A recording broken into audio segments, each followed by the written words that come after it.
Well, he played in the NFL for 13 seasons. He was a Pro Bowler for 4 of them. And as the NFL has moved into more athletic quarterbacks, it often makes us think and connect to Michael Vick, and he is now joining us. Come on in, Michael. Good to see you. Drafted number 1 overall, most career rushing yards by a quarterback in NFL history. By the way, so Dak last night really struggled. Dak didn't have the running game. Dak was a little bit out of his element. Sometimes I said time works in your favor and you get the contract. Sometimes time doesn't work. Are you concerned this morning that we have a little bit of a trend here? If the Cowboys aren't running the ball, Dak over the last 3 years is not a very effective quarterback. Yeah, I'm a little concerned, and I think this Cowboys team should always try to lean on the run game, and I don't know if it's because they got down 17-0 yesterday so fast, and why everything kind of got out of sync. Yeah. But I know that drive early when Dak threw the interception was very critical, and it changed the dynamic of the game. But this team has shown that they need to rely on their run game, lean on Zeke because it takes all the pressure off of Dak. And then the play-action game just becomes more relevant. When they don't have that, they just seem to struggle. I don't think this is a team where you ask Dak to go out and throw for over 300 yards. It has to be a balanced attack. And, yes, it's sort of becoming a trend when Zeke is not heavily involved, this team looks different. No, if you go back to their last 12 losses, all have one thing in common. When they can't run, they can't score. Yeah. And we're getting into a league now where, seemingly everybody is scoring. So yes. it was ugly. Yes. It's interesting. Aaron Rodgers was obviously great. I was kind of blown away by Aaron Jones. Even though Aaron was amazing, that was the first time in the last couple years I looked at Green Bay and went, oh, yeah, that they could hoist a trophy. Right. When was the last time they had a 100-yard rusher in a game? I mean, it was so good to see Aaron Jones come out and run for 100 yards, 4 touchdowns, superseded what we thought he could do. Right. Or what he did the past couple weeks. And that was because they trusted him. They put the ball into his hands. They didn't ask Aaron Rodgers to go out and win the game. And I think at this point in his career, at his age, you don't ask Aaron to go out and win every game. He's done that in the past. It's like Russell Wilson, I always say.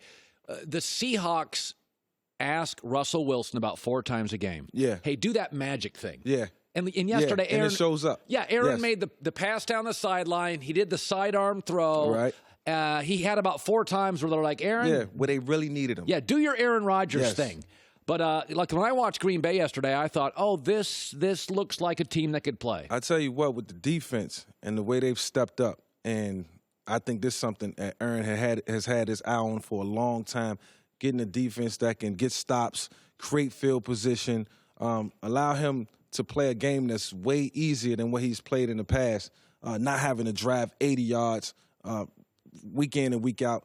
It's just helped this team become more functional. They look like a Super Bowl contender now, and if it wasn't for that interception versus the Eagles, this team could be 5-0.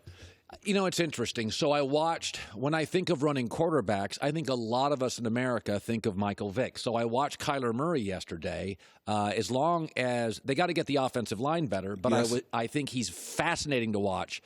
I watched Lamar Jackson yesterday, and I think he's regressing a little bit. Okay. I could sense the frustration with him. Yeah. Listen, how many games has Lamar played? 15? He hasn't played a full season. So when you watch Lamar, for instance, what are you seeing? Well, I see sort of a regression, but not as big as I think it may look.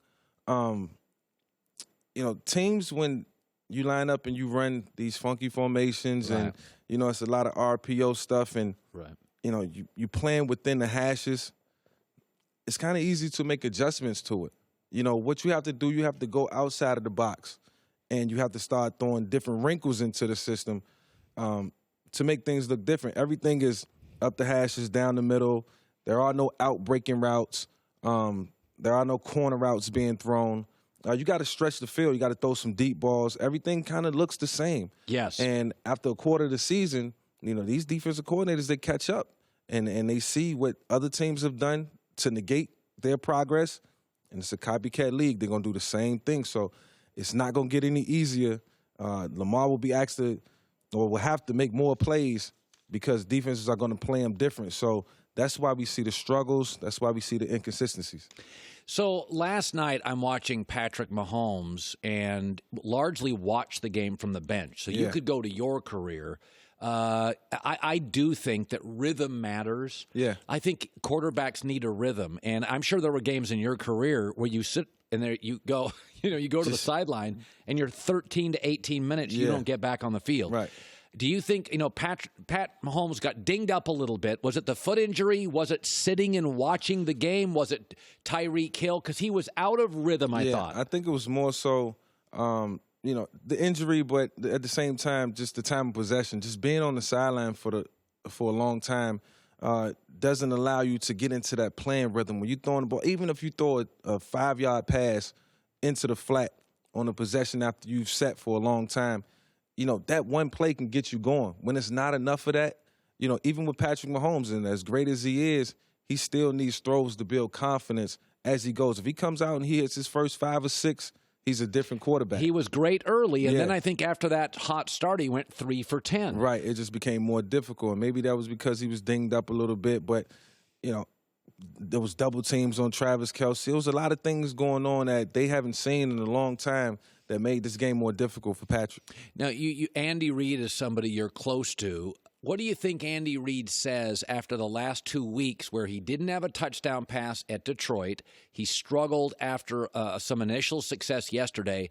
What do you think Andy Reid preaches this week to Patrick Mahomes? Andy thrives in these moments. What he'll do, he'll go back and look at the film and he'll break it down. He'll critique it, and he'll find ways to get back on playing. It will be easy for them. I just think it was one of those games where, you're not flat. And they probably expected to win, like, convincingly. And you go in and it's a hostile environment. Things don't go your way early, and you got a team that's just as motivated as you. And I think it was just one of those games where they underestimated the Colts. By the way, teams that were embarrassed last week, Baltimore, Indianapolis, Green Bay's defense against Philadelphia. There's 5 teams that the previous week were kind of embarrassed. They all came back to win. Bounced back strong. Yeah, I mean, that's the way the league works. Indianapolis got blown out at home by Oakland and then was unbelievably focused for this game. Which was bizarre to me. I mean, I just knew it was a given that they would beat Oakland. This says a lot about Oakland. They're a lot better football team than I think we give them credit for. Let's segue into the Raiders. Yeah. They're noisy. They're dysfunctional. I don't like them organizationally, but I'm sitting there yesterday watching it, and it's funny about this. The players like Gruden. Yeah. Okay, so I don't know how much it matters, Mike, but you've been in locker rooms. There is a certain sort of vibe and energy. Yeah. Like, what do you make of the Raiders? I think it all starts with Jay Gruden, and I think his attitude reflects to all the guys that, he has playing for him. And he's hard-nosed. I think he's very demanding, and he's smart. And one thing John can do is he can make the adjustments to the game of football. That's one thing I worried about when he first came back to the league. 10 years off. He's been out for 10 years. Yeah. Has the game, evolved, ahead of his time. Right. I think he's come back. He's watched a ton of film. He's drafted the right players. Obviously, he has the running back that he needs to carry the load. The tight end they got from Baltimore. Tight end from Baltimore. These guys are playing good football, and then he's a quarterback guru, in a sense. Derek Carr is in a really good situation with John because he's a guy that's coached quarterbacks his entire life, and he's going to get the best out of Derek Carr. Yeah, I will say this about him. The running back from Bama looks good. They stole a tight end from Baltimore who had some off-field problems. Now he is focused, Darren Waller. They also upgraded the O-line. Free agency, they went and got a right tackle and a receiver. Yeah. And I got to be honest, at least the offensive pieces work. Yeah. Like, I watch them, I'm like, oh, the offense is fine. Yeah. The offense is fine. Now, again, they're in a rebuilding mode. Right. But when I watch the offense with John Gruden, I'm like, well, he knows offense. Yeah, well, he made that trade for Khalil Mack. He needed to do some things that made us feel better about that trade. And I think with the draft picks that he was able to acquire, he's making it work. And I just want to see it continue to go forward in a positive manner and see this team win games and compete in the division because, the Chargers lost to the Broncos yesterday. Denver doesn't have its footing. Lost, and Denver, it's hey, in the AFC, it's Mike, open. In the AFC yesterday, Entering the day, there were 8 2-2 teams. Yeah. Raiders are one of the 3-2s. Yep. Today, they'd be a playoff team. It's not a definitive division. Nope. To where somebody stepped up and say, we will run the division or we'll compete with New England at the end of the year. Of course, I still think Kansas City will be there, but it's a ton of teams that wild card that can compete. Hey, that wild card Yes. spot. Hi, everybody. Thanks for watching. Subscribe here to get the latest from the show. Also, be sure to check out more of the best clips from The Herd or go watch a few segments from other shows on FS1.